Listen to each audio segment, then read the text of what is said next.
गरीबी से घमंड तक।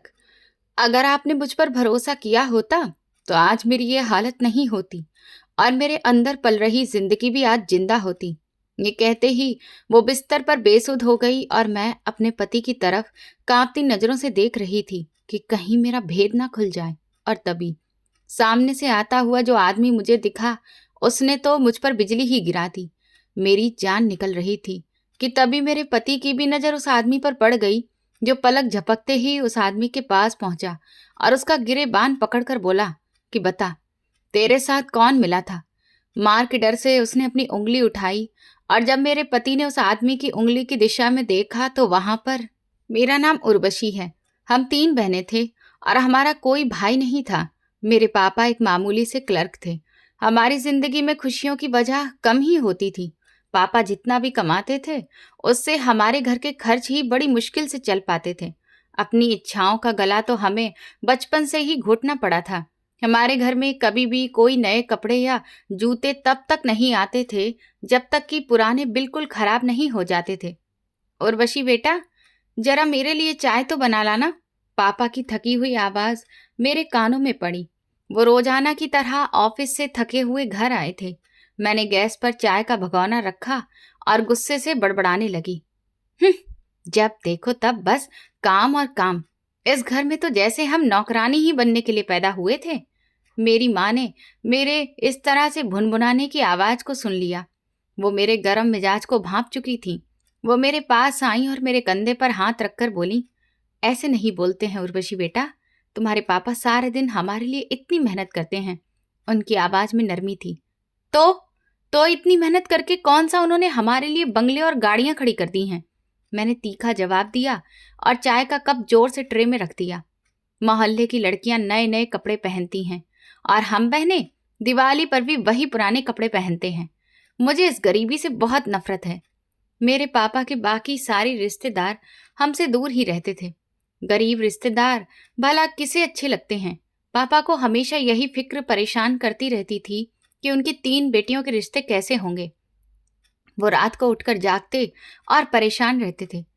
मुझे डर लगता है सुनीता। एक रात मैंने पापा को माँ से बात करते हुए सुना। उनकी आवाज में डर था। मेरी बेटियों का क्या होगा? मेरे पास तो उन्हें अच्छा दहेज देने के लिए भी कुछ भी नहीं है। भला कोई अच्छे घराने वाला हमारी बेटियों का हाथ क्यों थामेगा? आप भगवान पर भरोसा रखिए, माँ ने उन्हें तसल्ली दी। हालांकि उनकी खुद की आवाज भी कांप रही थी। भगवान कोई ना कोई रास्ता जरूर निकालेगा। और फिर सच में एक दिन रास्ता निकल आया। पापा के एक दूर के रिश्तेदार ने एक बहुत अच्छा रिश्ता बताया। वो लोग 2 बहन भाई थे और उनके पिताजी इस दुनिया में नहीं थे। मेरे होने वाले पति का नाम आनंद था। आनंद के पास बहुत पैसा था और वो एक सरकारी पद पर काम भी कर रहा था। ये रिश्ता हमारे लिए किसी चमत्कार से कम नहीं था। उर्वशी दीदी, उर्वशी दीदी, मेरी छोटी बहन दौड़ती हुई मेरे पास आई। उसका चेहरा खुशी से चमक रहा था। पापा बता रहे थे कि तुम्हारा रिश्ता पक्का हो गया है। वो लोग बहुत अमीर हैं। उनके पास बड़ी गाड़ी भी है। मैंने शीशे में अपने चेहरे को देखा। मेरी आंखों में एक अजीब सी चमक दिख रही थी। मुझे तो पहले से ही पता था कि मैं इस गरीब घर में सड़ने के लिए पैदा नहीं हुई हूँ। मैं एक दिन बिल्कुल राजकुमारी की तरह ही राज करूंगी। मैंने बड़े ही घमंड के साथ जवाब दिया। शादी की तैयारियां शुरू हो गई थी। क्योंकि आनंद का परिवार काफी अमीर था, इसलिए उन लोगों ने दहेज को लेकर हमसे कोई भी डिमांड नहीं की। उल्टा उन्होंने मेरी शादी के सारे खर्चों को उठाने के लिए कह दिया। मैं बहुत खुश थी क्योंकि मेरी शादी एक अमीर घराने में हो रही थी और बहुत ही शानदार तरीके से हुई थी। हमारा घर तो बिल्कुल ही साधारण और छोटा सा था, लेकिन जिस घर में मेरी शादी होने जा रही थी वो घर बहुत बड़ा और आलीशान था। मैं उस घर की इकलौती बहू बनने वाली थी। शादी वाले दिन जब मैं दुल्हन बनकर स्टेज पर बैठी तो मुझे ऐसा लगा जैसे मैंने पूरी दुनिया जीत ली हो। मेरे पैर उस दिन जमीन पर ही नहीं टिक रहे थे। मोहल्ले की जो लड़कियां कल तक मुझे गरीब समझकर मुझसे बात नहीं करती थी, आज जलन भरी नजरों से कभी मेरे उस डिजाइनर लहंगे और यूनिक ज्वेलरी को देख रही थी तो कभी मुझे। तुम्हारी तो किस्मत ही खुल गई है उर्वशी, मेरी एक फ्रेंड ने मेरे पास बैठते हुए जलन भरी नजरों से मुझे देखते हुए कहा। मैंने मुस्कुराकर उसे देखा और घमंड से आईब्रो ऊपर करते हुए बोली, कुछ लोगों की किस्मत में राज करना ही लिखा होता है। ये तो बस शुरुआत है। शादी के बाद मैं अपने पति के घर आ गई। आनंद का प्यार और मेरी सास की तरफ से मिलने वाली इज्जत ने मेरा दिमाग और ज्यादा घमंड से भर दिया था। मेरी ननद, जिसका नाम आरती था, उसकी शादी भी आनंद के साथ ही हो गई थी। उन दोनों बहन भाइयों की एक साथ शादियां कर दी गई थी। आरती की विदाई के बाद घर में सिर्फ मैं, आनंद और मेरी सास ही रह गए थे। मेरी सास बहुत ही शांत स्वभाव की महिला थी। एक दिन उन्होंने मुझसे चाय बनाने को कहा। मैंने उनसे कहा कि अभी मैं टीवी देख रही हूँ, कुछ देर बाद बना लूंगी। सास ने एक गहरी नजर मुझ पर डाली और फिर मुस्कुराकर चुपचाप अपने कमरे में चली गई। मुझे उनका इस तरह दबकर रहना बहुत पसंद था। मुझे लगता था कि अब इस घर की असली मालकिन मैं हूँ, लेकिन शायद भगवान को तो कुछ और ही मंजूर था। शादी के कुछ महीनों के बाद ही मेरी सास अचानक से दिल का दौरा पड़ने से दुनिया को छोड़कर चली गई। घर में मातम पसर गया। आनंद और आरती अपनी माँ की अचानक मौत से बुरी तरह से टूट गए थे। मैं तो अनाथ हो गया उर्वशी। आनंद मेरे कंधे पर सिर रखकर बच्चों की तरह रो रहा था। मेरी तो पूरी दुनिया ही उजड़ गई है। मैंने ऊपर ऊपर दिखावे के लिए उसे तसल्ली दी, लेकिन अंदर ही अंदर मुझे एक अजीब सी खुशी महसूस हो रही थी। अब पूरा घर पूरे तौर पर मेरी मुट्ठी में था। कोई भी सास नहीं थी जो मुझ पर हुक्म चलाती या फिर मेरे किसी भी काम में कोई कमी निकालती। यही तो मैं चाहती थी कि मैं घर के हर काम अपनी मर्जी से करूं। मैं घर के सारे नौकरों को अपने तरीके से चलाना शुरू कर दिया था। मेरे ऑर्डर के बिना अब घर का एक पत्ता भी नहीं हिलता था, लेकिन मेरी इस हुकूमत में बस एक कांटा था जो मुझे लगातार चुभता रहता था, और वो कांटा मेरी नंद आरती थी। सास के मरने के बाद आनंद का झुकाव अपनी बहन आरती की तरफ कुछ ज्यादा ही हो गया था। वो महीने में कम से कम 2-3 बार आरती के घर जरूर जाता, और जब भी जाता तो खाली हाथ नहीं जाता था। वो उसके लिए ढेर सारे गिफ्ट्स, महंगे कपड़े और तरह तरह की चीजें लेकर जाता। ये इतने सारे शॉपिंग बैग्स किस लिए हैं आनंद? एक शाम जब वो ऑफिस से लौटा तो उसके हाथ में ढेर सारे शॉपिंग बैग देखकर मैंने उससे सवाल किया। मेरे अंदाज में पूछताछ थी। ये मैं आरती के लिए कुछ कपड़े और ज्वेलरी लिए हैं। उसने वो बैग सोफे पर रख दिए और जवाब दिया। उसकी पसंद का रंग मुझे याद आ गया तो सोचा लेकर चलूं। मैंने अपनी मुट्ठियां बंद कर ली। उसके पति के पास क्या पैसों की कमी है जो आप उसे हर महीने कपड़े खरीद कर दे रहे हैं? मैंने ताना मारते हुए कहा। आनंद ने हैरानी से मेरी तरफ देखा। उसे मुझसे ऐसे जवाब की कोई उम्मीद नहीं थी। उर्वशी, वो मेरी इकलौती बहन है। माँ के बाद अब बस मैं ही तो हूँ, उसका सब कुछ हूँ, और ये मेरा फर्ज बनता है कि मैं उसका ख्याल रखूं। और फिर मैं ये अपने पैसों से लेकर आया हूँ, किसी से उधार नहीं मांगे हैं। हाँ, आपका पैसा तो जैसे पेड़ पर लगता है ना, मैंने मुंह बनाकर कहा और गुस्से से अपने कमरे में वापस चली गई। मुझे अब आरती से बहुत जलन होने लगी थी। वो मुझे अब अपनी दुश्मन जैसी लगने लगी थी। आनंद मुझसे प्यार करता था, मेरी हर जरूरत पूरी करता था, लेकिन अपनी बहन के आगे पीछे घूमना और उसकी एक एक चीज का ख्याल रखना मुझे बहुत जलाकर राख कर देता था। मेरा मानना यह था कि आनंद की पूरी कमाई और उसका पूरा ध्यान सिर्फ और सिर्फ मेरे लिए होना चाहिए। मेरी बहन के माँ बाप नहीं रहे हैं। आनंद अक्सर रात को सोते वक्त मुझे समझाने की कोशिश करता था। उसके अंदाज में एक दर्द होता था। मैं नहीं चाहता कि उसे कभी भी ये एहसास हो कि वो अकेली है। मैं उसे पिता का प्यार देना चाहता हूँ। तुम थोड़ा समझा करो उर्वशी। क्या मैंने कभी आपको रोका है? मैं दिखावे के लिए नरमी से कहती, लेकिन मेरे दिल में नफरत की आग भड़कती ही जा रही थी। मैं तो बस आपसे ये कह रही हूँ कि उसका अपना भी घर है। उसके ससुराल वाले क्या सोचते होंगे कि भाई हर वक्त मुंह उठाकर यहाँ पर आ जाता है। जब कभी भी आनंद मुझे अपने साथ लेकर आरती के घर जाता तो मेरा खून खौलने लगता था। आरती आनंद को देखकर ऐसे खुश होती जैसे कि उसे दुनिया की सारी दौलत मिल गई हो। वो दोनों बहन भाई घंटों पुरानी यादों की बातें करते रहते और हंसते मुस्कुराते रहते। मैं एक कोने में बैठी उन्हें देखती रहती और अंदर ही अंदर कुढ़ती रहती।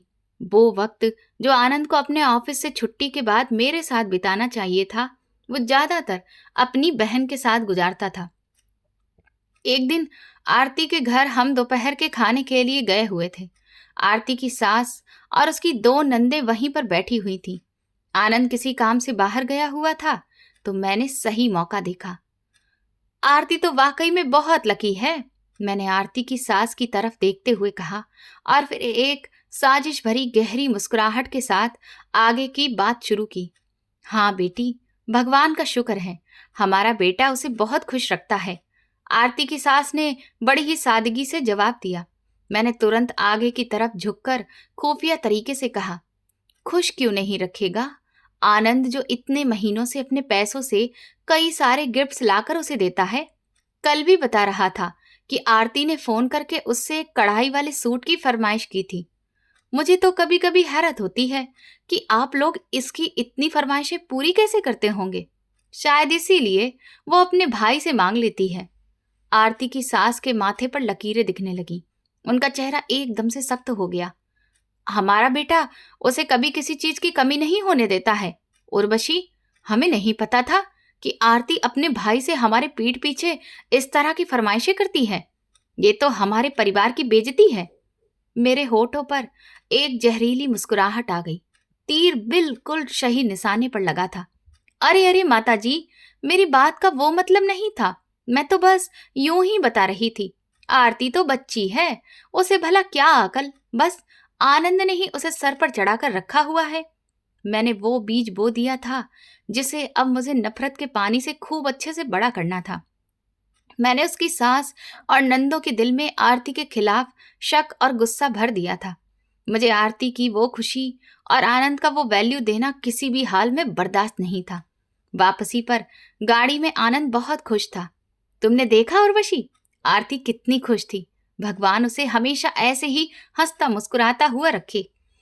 मैं खिड़की से बाहर देखते हुए ठंडे अंदाज में जवाब दिया, हाँ, दूसरों के पैसों पर ऐश करने वाले हमेशा खुशी रहते हैं। आनंद ने तुरंत ब्रेक लगाए और गुस्से से मेरी तरफ देखा। इस बात का क्या मतलब है उर्वशी? तुम आरती के बारे में ऐसा क्यों बोल रही हो? मैंने आखिर क्या गलत कहा है?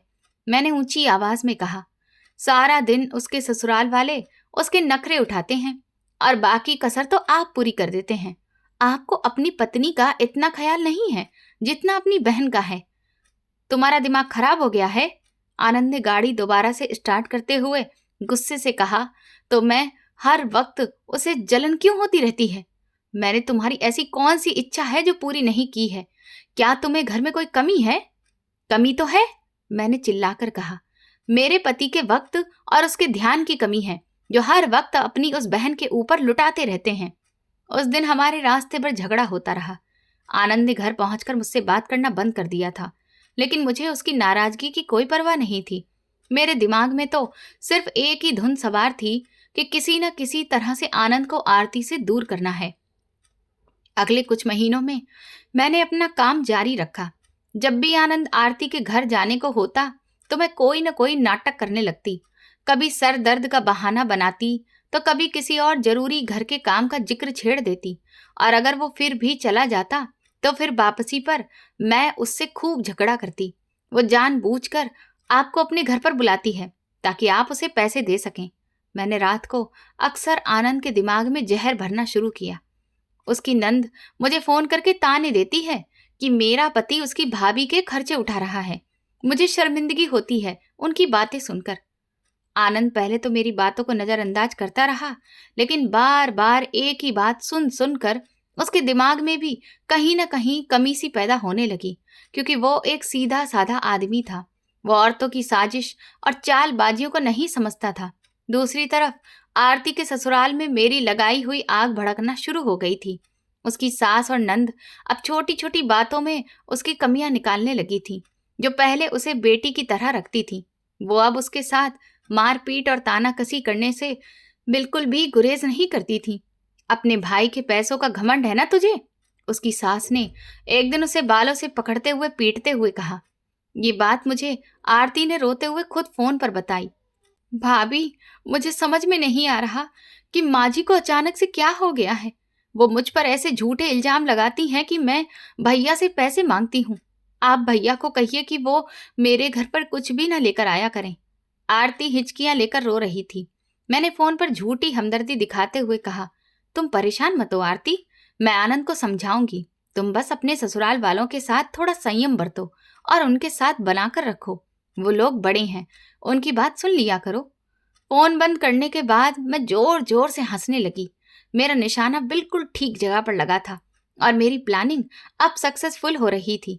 आरती के ससुराल वाले अब उसके खिलाफ हो चुके थे और अब मेरा अगला प्लान था कि मैं आनंद के दिल से आरती के प्यार को पूरी तरह से निकाल फेंकूं। वक्त गुजरने के साथ साथ मेरे बिछाए हुए जाल की पकड़ काफी मजबूत होती जा रही थी। आरती के ससुराल में रोजाना होने वाले झगड़ों की खबर अब मुझे बराबर पहुंचने लगी थी। मेरी साजिशों ने अपना रंग दिखाना शुरू कर दिया था और उसके ससुराल वालों का व्यवहार उसके साथ दिन ब दिन बदतर होता जा रहा था। शादी को 1 साल का समय होने जा रहा था, लेकिन ना तो अभी तक मैं प्रेग्नेंट हुई थी और ना ही आरती के घर में कोई भी खुशखबरी सुनने को मिली थी। मेरे पति आनंद ने कभी भी मुझे इस बात को लेकर कुछ भी नहीं कहा था, बल्कि वो मुझे तसल्ली देता था। अभी 1 ही साल तो बीता है उर्वशी, तुम परेशान मत हुआ करो, भगवान हमें भी औलाद की खुशी जरूर देगा। आनंद ने मेरे हाथ को अपने हाथ में पकड़ते हुए बड़े ही नरमी और प्यार भरे अंदाज में कहा। उसकी आंखों में मेरे लिए बहुत फिक्र और प्यार दिख रहा था। मुझे अपनी फिक्र नहीं है आनंद, बस मुझे आरती के लिए डर लगता है। सुना है कि उसकी सास उसे बांझ होने का ताना देने लगी है। मैंने झूठी हमदर्दी दिखाते हुए बड़े ही दुखी अंदाज में कहा, अंदर से जबकि मेरा दिल खुशी से नाच रहा था कि मेरी लगाई हुई आग बिल्कुल सही तरीके से आरती की जिंदगी को जलाकर खाक कर रही थी। ये सुनते ही आनंद का चेहरा गुस्से से एकदम लाल हो गया और वो एक झटके से अपनी जगह से खड़े हो गए। ये तुम क्या बकवास कर रही हो उर्वशी? वो लोग मेरी बहन को ऐसे कैसे कह सकते हैं? मैं अभी जाकर उनसे बात करता हूँ। आनंद की आवाज में एक गंभीर गुस्सा था और उसकी मुट्ठियां गुस्से से बंध गई थीं। वो अपनी बहन के खिलाफ एक शब्द भी नहीं सुन सकता था। आप शांत हो जाइए आनंद, ये औरतों के मामले हैं। आप अगर इस सब के बीच में पड़ेंगे तो फिर मामला और ज्यादा खराब हो जाएगा और फिर आरती का जीना और मुश्किल हो जाएगा। मैंने जल्दी से उसको रोकते हुए उसे समझाने की कोशिश की। मैं बिल्कुल भी नहीं चाहती थी कि आनंद वहां पर जाकर कोई भी सफाई दे और आरती का घर बच जाए, लेकिन मेरी बहन कोई लावारिस नहीं है जो वो लोग उस पर जुल्म करते रहें। मैं उनकी ईंट से ईंट बजा दूंगा। आनंद ने उदासी और गुस्से के साथ कमरे में इधर उधर टहलने लगा। उसके माथे पर पसीने की बूंदें चमक रही थीं और वो बार बार अपनी मुट्ठियों को कसकर भींच रहा था। बच्चा ना होना तो उनके लिए सिर्फ एक बहाना था। आरती की सास और नंद उसे अपने घर में रखना ही नहीं चाहती थी। मेरी भड़काई हुई आग ने उनके दिलों में आरती के लिए इतनी नफरत भर दी थी कि वो हर वक्त उसे बेइज्जत करने का मौका ढूंढती रहती थी। और फिर वो दिन भी आ गया जिसका मुझे बेसब्री से इंतजार था। एक दोपहर आनंद के फोन की घंटी बजी और दूसरी तरफ आरती की सास थी। उन्होंने बड़ी ही बदतमीजी के साथ आनंद से कहा कि वो आकर अपनी बहन को ले जाए, क्योंकि उन्होंने आरती को तलाक दिलवा दिया है। ये आप क्या कह रही हैं माताजी? भगवान से तो डरिए। आखिर मेरी बहन ने क्या बिगाड़ा है आप लोगों का? आनंद के हाथ से फोन छूटने लगा और उसकी आवाज बुरी तरह से कांप रही थी। उसकी आंखों में एकदम से आंसू आ गए, जैसे कि किसी ने उसकी दुनिया ही उजाड़ दी हो। आनंद ने फोन बंद किया और पागलों की तरह गाड़ी की चाबियां उठाकर बाहर की तरफ भागा। मैं भी जल्दी से दुपट्टा लिया और उसकी गाड़ी में पीछे बैठ गई। जब हम वहां पहुंचे तो आरती अपना सामान बांधे आंगन में बैठकर रो रही थी। उसके ससुराल वाले उसे बहुत खरी खोटी सुना रहे थे। भैया, मुझे अपने साथ ले चलिए, मेरी कोई भी गलती नहीं है, ये लोग मुझ पर झूठे इल्जाम लगा रहे हैं। आरती आनंद को देखते ही उसके गले लगकर जोर जोर से रोने लगी। उसकी सिसकियां पूरे घर में गूंज रही थीं और उसका चेहरा आंसुओं से भीगा था। तुम रो मत आरती, तुम्हारा भाई अभी जिंदा है, तुम्हें इन जालिमों के पास रहने की कोई जरूरत नहीं है। आनंद ने अपनी बहन के सर पर हाथ फेरा। ये कहते हुए उसकी अपनी आंखों से भी आंसू निकल पड़े। वो आरती को हिम्मत देने की कोशिश कर रहा था। जिंदगी में पहली बार मुझे अंदर से एक अजीब सी और बहुत राहत देने वाली खुशी महसूस हुई। मेरी दुश्मन, मेरी नंद का घर उजड़ चुका था और मेरे घमंड को बहुत राहत मिल रही थी। आनंद आरती को लेकर घर आ गया, लेकिन आरती के मेरे घर वापस लौटने से मेरी जिंदगी का सुकून बर्बाद हो गया। आनंद ने अपना सारा वक्त सिर्फ अपनी बहन को देना शुरू कर दिया था। वो जब भी अपने काम से वापस आता तो सीधा आरती के कमरे में जाता। मेरी बहन इस वक्त बहुत दुख में है उर्वशी। इस वक्त उसे मेरे सहारे की सबसे ज्यादा जरूरत है। तुम भी उसका ख्याल रखा करो। आनंद ने एक रात मुझे अपने पास बिठाते हुए बहुत ही रिक्वेस्ट भरे अंदाज में कहा। उसकी नजरों में अपनी बहन के लिए दुख दिख रहा था, जो मुझे अंदर ही अंदर जला रहा था। मैं उसका ख्याल ही तो रखती हूँ, सारा दिन उसके लिए खाना बनाती हूँ, सब कुछ करती हूँ, लेकिन आपको तो मेरा किया हुआ कुछ नजर आए तब ना, आपको कुछ पता चले। मैंने चिढ़कर जवाब दिया और फिर अपना चेहरा मोड़ लिया। मेरे अंदाज के तीखापन छुपाए नहीं छुप रहा था और मेरा गुस्सा चढ़ रहा था। उर्वशी, तुम समझने की कोशिश क्यों नहीं करती हो? उसका घर टूट चुका है और वो अंदर से बिखर चुकी है। मैं उसे अकेला नहीं छोड़ सकता। आनंद ने मेरे कंधे पर हाथ रखते हुए मुझे शांत करने की कोशिश की।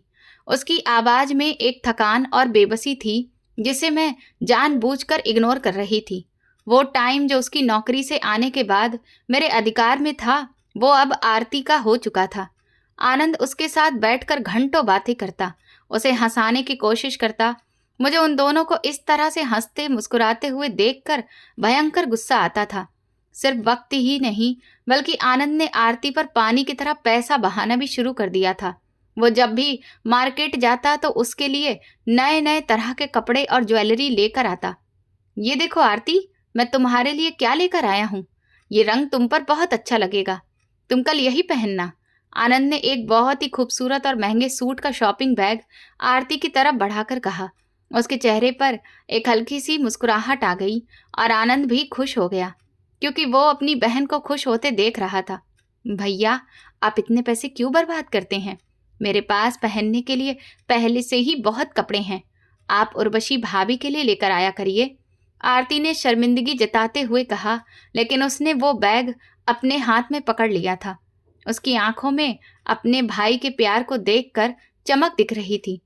उर्वशी की अलमारी तो कपड़ों से भरी पड़ी है, तुम उसकी फिक्र मत किया करो। तुम तो मेरी आंख का तारा हो और तुम्हें खुश देखने के लिए मैं कुछ भी कर सकता हूँ। आनंद ने आरती के माथे पर हाथ फेरते हुए बड़े ही गर्व और प्यार भरे अंदाज में कहा। उसने मेरी तरफ एक नजर भी नहीं देखा, जबकि मैं वहीं पास में खड़ी हुई गुस्से से ये सब कुछ देख रही थी। ये सारी चीजें मुझे अंदर ही अंदर बहुत कचोट रही थी। मेरे पति का अपनी बहन के आगे पीछे घूमते रहना और उसकी एक एक चीज का इतना ख्याल रखना मुझे बहुत बुरी तरह से चुभ रहा था।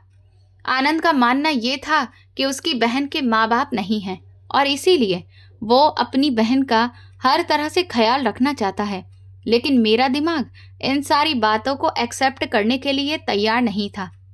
आपके पैसे क्या काली कमाई के हैं जो रोज उसके लिए नए नए ज्वेलरी, जूते और कपड़े लेकर आ जाते हैं? उसे भला कौन सा किसी प्रोग्राम में जाना होता है? एक रात जब आनंद आरती के लिए कपड़े देकर कमरे में आया तो मैं चिल्लाते हुए बोली। मेरा चेहरा गुस्से से लाल हो रहा था। उस वक्त मेरी आवाज काफी ऊंची हो गई थी। तुम्हारी दिक्कत क्या है उर्वशी? मैं अपनी कमाई अपनी बहन पर खर्च कर रहा हूँ। तुमसे तो मैं कुछ भी नहीं मांगता हूं ना, फिर तुम्हें क्या तकलीफ होती है? आनंद ने सख्ती से जवाब दिया और फिर शर्ट झटक कर बेड पर फेंक दी। उसके चेहरे पर मेरे इस तरह की पूछताछ को लेकर भयंकर गुस्सा दिख रहा था। तकलीफ? तकलीफ मुझे ये है कि आपके इस पैसे पर सिर्फ मेरा अधिकार है, और जिसको आप एक तलाकशुदा औरत के ऊपर लुटा रहे हैं, जो सारा दिन घर में पड़ी रहती है। मैंने बिना सोचे समझे जहर उगल दिया। मैंने सोचा ही नहीं था कि मैं आनंद की बहन के लिए कितने घटिया शब्द इस्तेमाल कर रही थी। अपनी जुबान को लगाम दो उर्वशी, वो मेरी बहन है और इस घर की बेटी भी है। मैं उसके खिलाफ एक शब्द भी बर्दाश्त नहीं कर सकता। आनंद ने मेरी तरफ उंगली उठाते हुए बड़े ही खतरनाक अंदाज में मुझे चेतावनी दी। उसकी आंखें गुस्से से लाल हो चुकी थीं और मुझे लगा जैसे वो अभी मुझ पर हाथ उठा देगा। जब मेरी बर्दाश्त की हद खत्म हो गई तो मैंने फैसला कर लिया कि किसी न किसी तरह अपने पति को अपनी नंद के खिलाफ करके ही छोड़ूंगी। मैं हर रोज अपने प्लान के तहत आरती की कोई न कोई झूठी सच्ची गलती आनंद के सामने पेश करना शुरू करने लगी।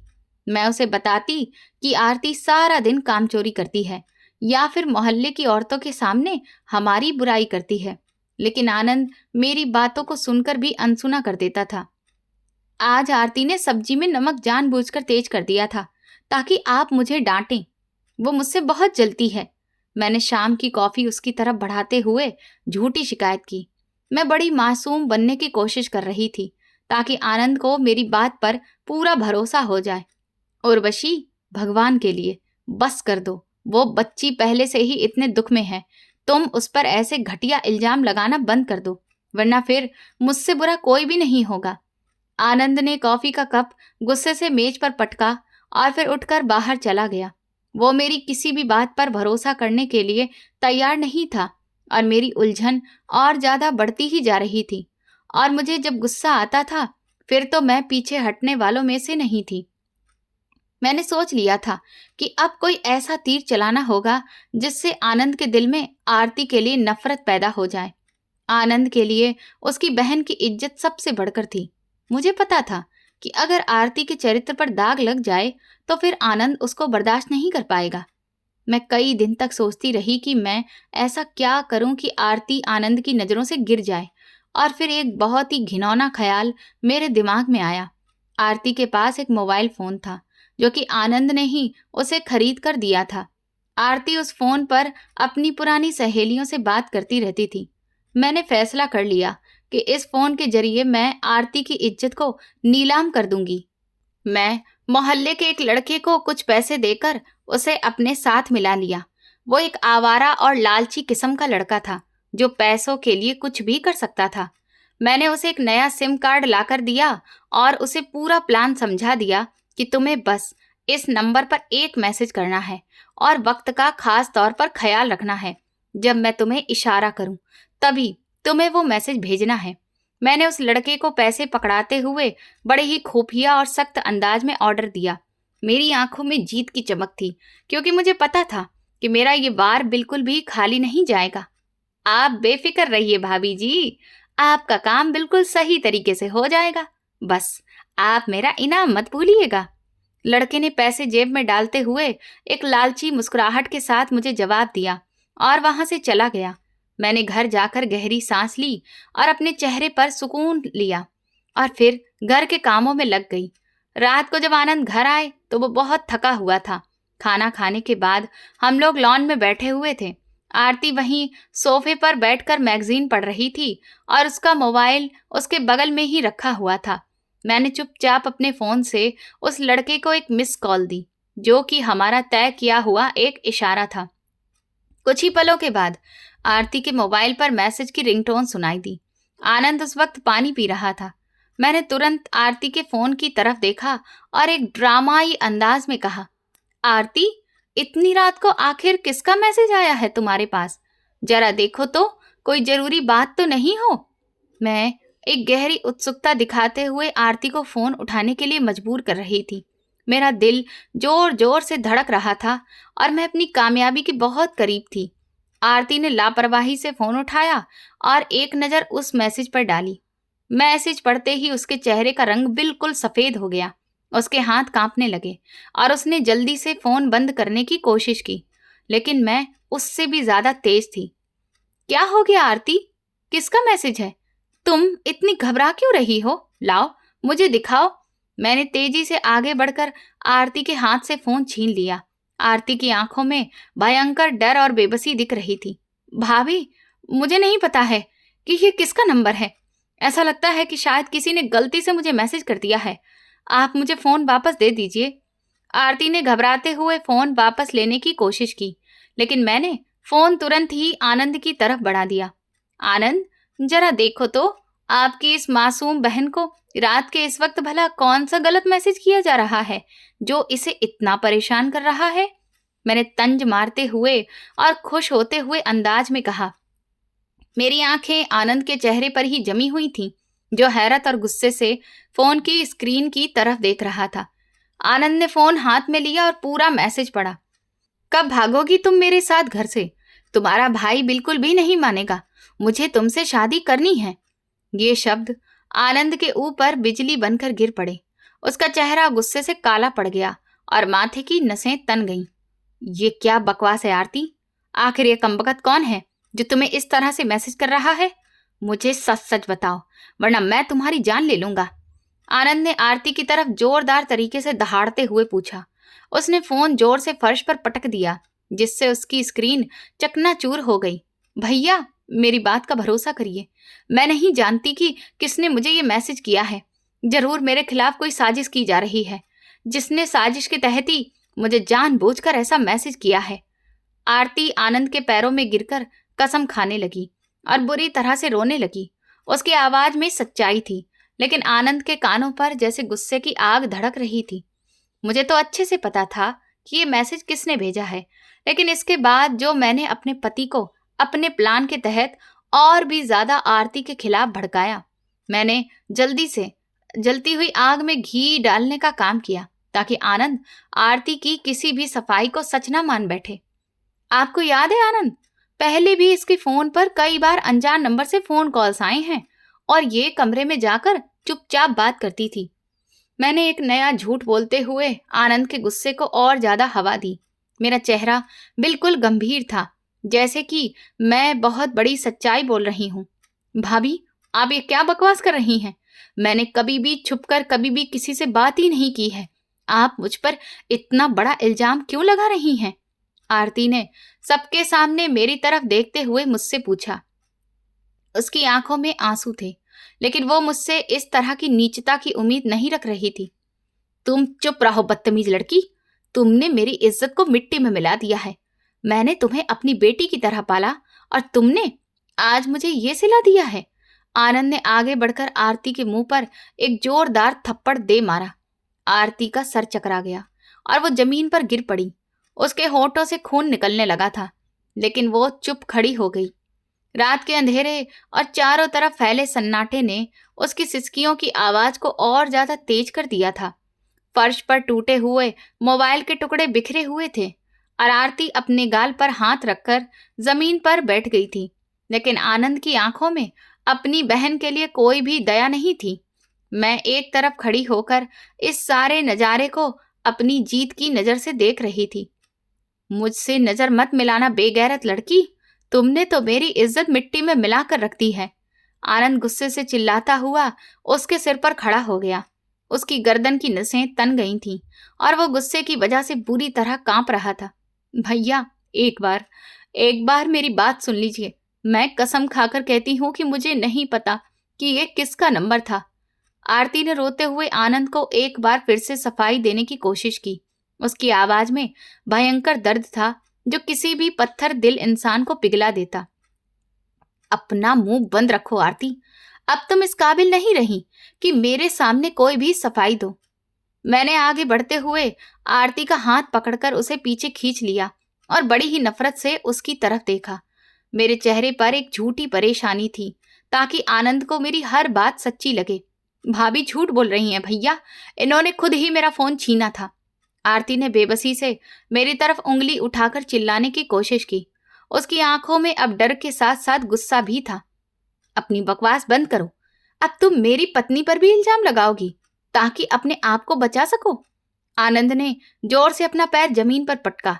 वो मेरी किसी भी बात को झूठ मानने के लिए तैयार नहीं था, क्योंकि उसके घमंड को ठेस पहुंच चुकी थी। मैंने अब जल्दी ही तुम्हारा बंदोबस्त कर देता हूं, नहीं तो फिर तुम मुझे किसी को भी मुंह दिखाने के काबिल नहीं छोड़ोगी। आनंद ने बड़ी ही नफरत के साथ आरती की तरफ देखते हुए आखिरी फैसला सुनाया और तेजी से वहां से बाहर निकल गया। उसके कदमों की आवाज पूरे घर में गूंज रही थी। अगली सुबह नाश्ते की मेज पर सन्नाटा पसरा हुआ था। आनंद ने चाय के कप को हाथ तक नहीं लगाया था और उसकी आंखें लाल थीं, जैसे वो सारी रात सोया नहीं हो। मैं चुपचाप नाश्ता बनाते हुए उसके चेहरे के हर एक एक्सप्रेशन को देख रही थी।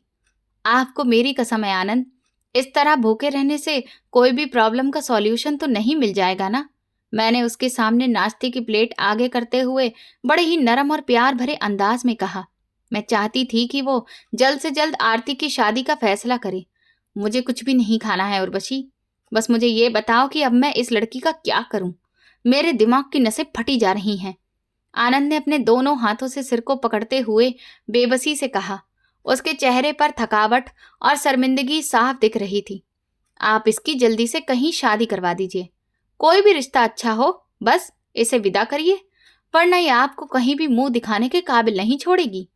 मैंने झूठा दिखावा करते हुए कि मैं बहुत ही ठंडे दिमाग से सोच रही हूं, अपना असली मकसद उसके सामने रख दिया।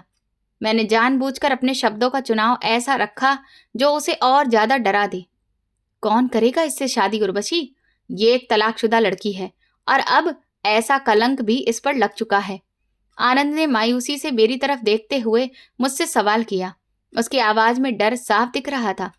हम मोहल्ले की संगीता आंटी से इस बारे में बात करते हैं। वो तो रिश्ते करवाती हैं ना, वो कोई ना कोई गरीब आदमी ढूंढ ही लेंगी। मैंने तुरंत ही पेशकश करते हुए उसे जवाब दिया।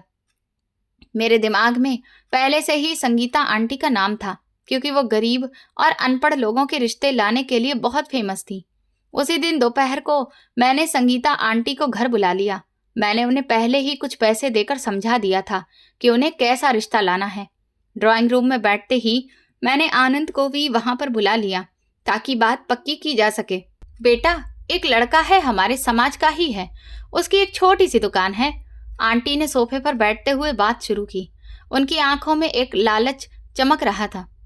क्या वो पहले से शादीशुदा है या फिर वो कुंवारा है? उसके बारे में साफ साफ बताइए आंटी। मैंने बड़ी ही गंभीरता दिखाते हुए संगीता आंटी से पूछा, ताकि आनंद को साफ तौर पर यह लगे कि मैं कितनी सीरियस हूं इस मैटर को लेकर और उसे मुझ पर जरा भी शक ना हो। वो पहले अपनी 2 पत्नियों को तलाक दे चुका है, लेकिन कमाता तो ठीक ठाक है। उसका अपना छोटा सा घर भी है। आंटी ने बड़ी बेशर्मी के साथ उस इंसान की सच्चाई बताते हुए कहा। यह सुनकर आनंद के माथे पर लकीरें उभर आईं। 2 पत्नियों को तलाक दे चुका है? मैं अपनी बहन को ऐसे शख्स के साथ भला कैसे ब्याह सकता हूं? आनंद ने थोड़ा गुस्से और परेशानी के साथ संगीता आंटी की तरफ देखते हुए कहा। उसके अंदर का भाई अभी पूरी तरह मरा नहीं था। तो आपको क्या लगता है कि किसी राजा महाराजा का रिश्ता आएगा आपकी बहन के लिए आनंद, जो आप इतने नखरे दिखा रहे हैं? मैंने तुरंत ही बीच में बोलते हुए तेज अंदाज में आनंद को टोका। मैं उसे किसी भी हाल में सोचने का मौका ही नहीं देना चाहती थी। उर्वशी ठीक कह रही है बेटा, अब ऐसी लड़कियों के लिए तो ऐसे ही रिश्ते आते हैं। तुम जल्दी से फैसला कर लो। आंटी ने मेरी बात को और वजन देते हुए आनंद पर और ज्यादा दबाव बना दिया। उनका अंदाज बहुत ही चालाक औरत जैसा था। ठीक है आंटी, आप उस दुकानदार से बात पक्की कर दीजिए। मैं बिना कुछ सोचे समझे कल ही शादी करवा दूंगा। आनंद ने गहरी सांस लेते हुए बड़े ही थके अंदाज में अपना फैसला सुना दिया। उसने हार मान ली थी और अब वो सिर्फ अपनी जान छुड़ाना चाहता था। अगले दिन घर में एक अजीब सी खामोशी के साथ शादी की तैयारी हो रही थी। कोई भी खुशी या कोई भी शोर शराबा नहीं था। आरती को एक साधारण से लहंगे में तैयार करके बिठा दिया गया था। वो बिल्कुल पत्थर की मूरत बनी हुई थी और उसके चेहरे पर जिंदगी को लेकर कोई चमक नहीं दिख रही थी। मैं उसके कमरे में जाकर उससे टेढ़ी नजर से देखा। तुम्हारी वजह से मेरी जिंदगी बर्बाद हो गई उर्वशी। भगवान तुमसे इसका हिसाब जरूर लेगा। आरती ने रोते हुए मेरी तरफ देखकर बड़े ही दुख भरे अंदाज में मुझे बद्दुआ दी। उसकी आंखें सूजी हुई थीं और चेहरा बिल्कुल पीला पड़ चुका था। अपने पापों की सजा मुझे मत दो आरती। तुमने जो बोया है वही तुम काट रही हो। अब चुपचाप यहां से दफा हो जाओ। मैंने उसके कान के पास झुककर बड़े ही जहरीले और नफरत भरे अंदाज में धीरे से कहा। मेरे दिल में उसके लिए कोई भी दया नहीं थी, बल्कि एक जीत जाने का घमंड था। पंडित जी ने शादी करवाई और उस गरीब दुकानदार ने, जो देखने में ही एक गंवार और बड़ा ही उजड्ड टाइप का लग रहा था, सारी रस्में आरती के साथ निभाई। आनंद ने अपनी बहन को विदाई करते वक्त उसकी तरफ देखा भी नहीं। वो इंसान आरती का हाथ पकड़कर उसे घर से बाहर ले गया। मैंने भगवान को धन्यवाद कहा कि ये मुसीबत मेरे घर से निकल गई और एक गरीब परिवार में पूरी जिंदगी सड़ने के लिए चली गई। मैंने दरवाजा बंद करते हुए एक लंबी और सुकून भरी सांस ली और खुद से कहा। मेरे चेहरे पर एक लंबी मुस्कुराहट थी, जो कि मेरी कामयाबी और जीत का सबूत थी। वो विदाई के वक्त कुछ भी नहीं बोली, चुपचाप अपनी आंखों में आंसू लिए उस आदमी के साथ विदा हो गई। उसकी वो खामोशी आनंद के दिल पर बोझ बन गई थी, लेकिन उसका गुस्सा अभी भी उस बोझ पर हावी था। उसे लगता था कि उसने अपनी इज्जत को बचा लिया है, जबकि सच्चाई तो ये थी कि वो तो मेरी साजिश का मोहरा बन चुका था। ऐसे ही फिर दिन गुजरते गए और मेरी जिंदगी में मेरी मर्जी की मिल्कियत जारी हो गई। आरती के जाने के बाद घर में सिर्फ मैं और आनंद ही रह गए थे। घर के हर कोने पर अब सिर्फ मेरा राज था और मुझे किसी भी तरह की कोई रोक टोक नहीं थी। तुम शाम को मेरे साथ शॉपिंग पर चलोगी उर्वशी। मुझे तुम्हारे लिए कुछ ज्वेलरी लेनी है। आनंद ने नाश्ता करते हुए बड़े ही प्यार भरे अंदाज में मुझसे पूछा। उसकी आंखों में मेरे लिए प्यार था, लेकिन कहीं गहराई में एक उदासी भी छुपी हुई थी। हाँ बिल्कुल आनंद, मैं शाम तक तैयार हो जाऊंगी। मुझे कुछ नए कपड़े भी लेने हैं जो मैंने टेलर को सिलने के लिए दिए थे। मैंने खुशी से चहकते हुए जवाब दिया और उसके हाथ पर हाथ रख दिया। मैं उसकी दौलत का अपनी मर्जी से इस्तेमाल करके अपने खालीपन का बदला ले रही थी। मेरा पति कभी भी आरती के घर नहीं गया और वो भी कभी भी हमारे घर नहीं आई। शायद उसे अपने भाई पर जो गुमान और भरोसा था वो अब पूरी तरह से टूट चुका था। वो जानती थी कि उसका भाई अब उसका मुजरिम बन चुका है, जिसने बिना सोचे समझे उसे एक दरिंदे के हवाले कर दिया। ये बहुत अच्छी बात है आनंद कि आपने उससे रिश्ता खत्म कर दिया है। ऐसे लोगों से दूर रहना ही बेहतर होता है। मैंने एक रात सोने से पहले आनंद की सोच को और ज्यादा पक्का करते हुए कहा। मैं नहीं चाहती थी कि वो कभी भी आरती की तरफ पलट कर देखे। मैंने उसे हमेशा के लिए अपनी जिंदगी से निकाल दिया है उर्वशी। तुम अब उसका नाम मेरे सामने मत लिया करो। आनंद ने करवट बदलते हुए बड़े ही ठंडे और रूखे अंदाज में कहा। उसे अब आरती का नाम सुनना भी गवारा नहीं था। मैंने सोचा अच्छा ही हुआ कि अब वो नहीं आएगी। आएगी तो फिर से मेरे पति का पैसा लुटाएगी। मैं अपने पैसे के गुरूर में रहती थी और मुझे किसी की भी कोई परवाह नहीं थी। मोहल्ले की औरतों के पास मैं कम ही उठती बैठती थी और किसी के भी घर आती जाती भी नहीं थी, क्योंकि मुझे बहुत घमंड था। भाभी, सुना है कि आरती की शादी किसी दुकानदार से हो गई है। क्या वो वहां पर खुश है?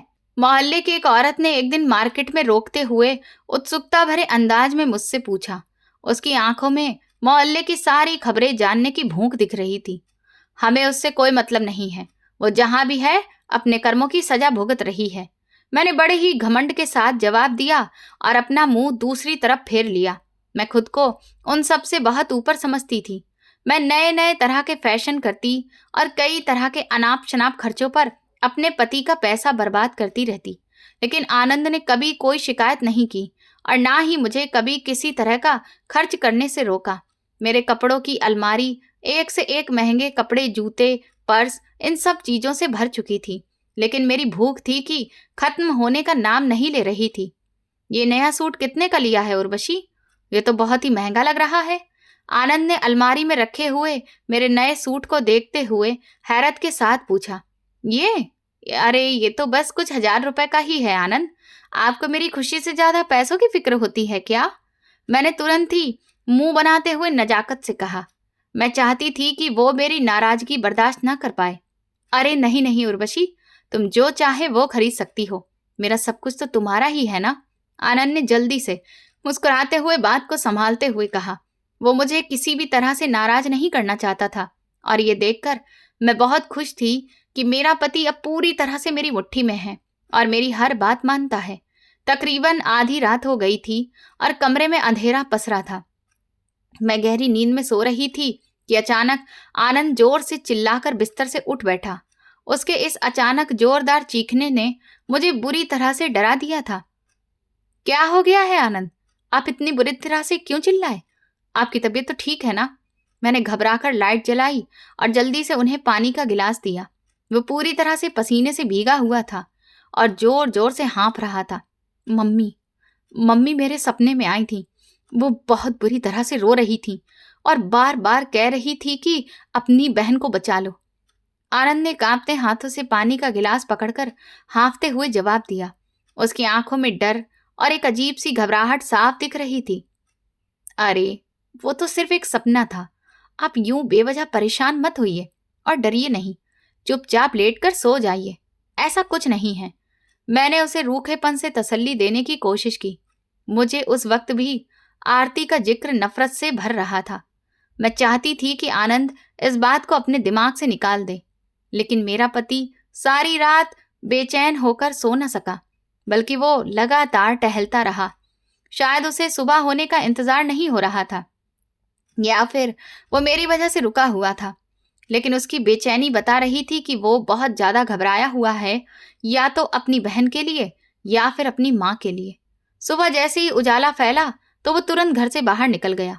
मैं जानती थी कि अब वो आरती के घर पर ही गया होगा, क्योंकि 1 साल में पहली बार ऐसा हुआ था कि मेरा पति अपनी बहन के लिए इतना परेशान होकर उसके घर गया हो। मैंने तुरंत बिस्तर से उठी और जल्दी से दुपट्टा ओढ़ा।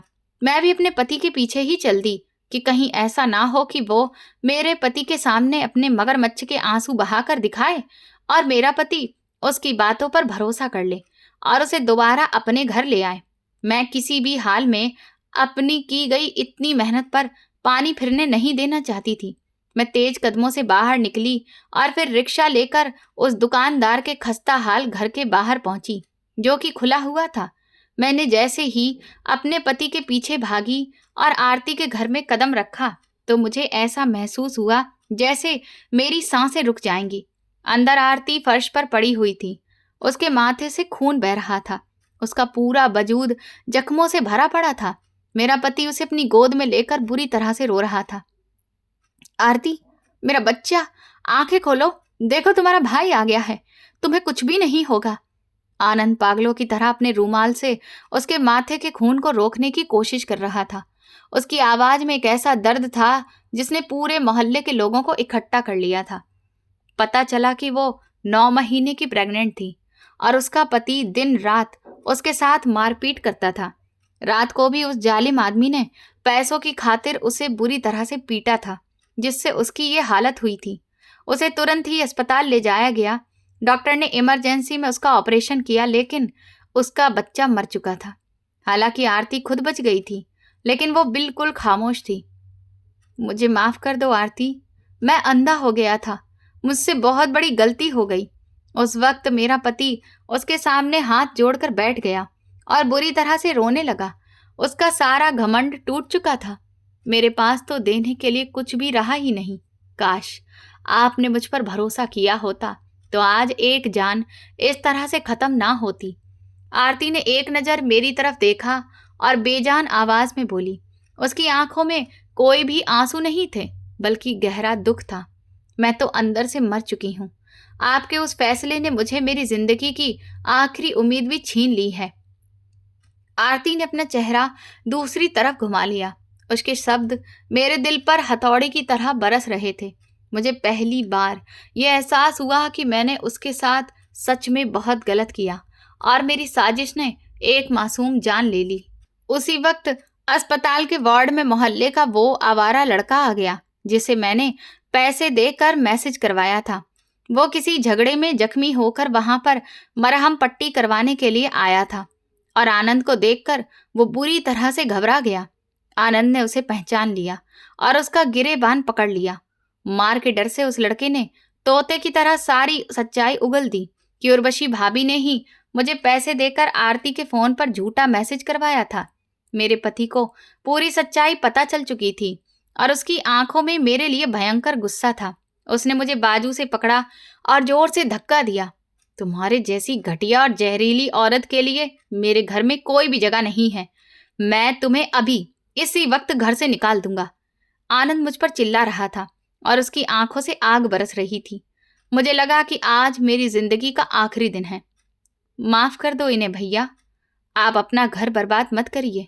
आरती ने बिस्तर से उठते हुए बड़ी ही कमजोर आवाज में कहा। उसने एक बार फिर से मेरा घर बचा लिया था। तुम इस डायन की सिफारिश कर रही हो जिसने तुम्हारी जिंदगी बर्बाद कर दी और तुम्हारा बच्चा भी छीन लिया? आनंद ने हैरत और दुख से अपनी बहन की तरफ देखते हुए पूछा। उसे आरती के फैसले पर भरोसा नहीं हो रहा था।